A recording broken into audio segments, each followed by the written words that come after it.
पहा बरं, ते बिरसा मुंडा साहेबांना तर कमाल करून टाकली देशात. 25व्या वर्षी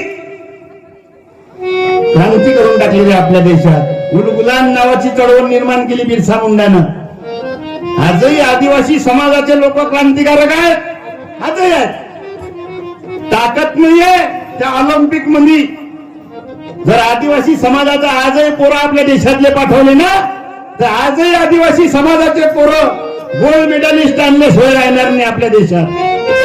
कोण का नेमबाजी आदिवासी प्रमुख पहिल्या स्थानावर आहे. भालाफेक मध्ये आदिवासी समाजाचे लेकर समोर आहेत, रनिंग मध्ये समोर आहेत. कोणतंही काम सांगा, पण पाठवते का आदिवासी समाजाचे लेकर? पाठवते काय? पहिलेपासून विरोध केला. आदिवासाचा अंगठा मागितला ना, मागितला ना, 1 लाखाचा अंगठा. या देशात हेच चालू आहे रे पोरं. माझ्या शपथनं सांगतो, जर ओरिजिनल आदिवासी समाजाच्या माणसाला जर ऑलिम्पिक स्पर्धेत पाठवलं ना, तर जगात नाही तेवढे मेडल आपल्या देशात आणन.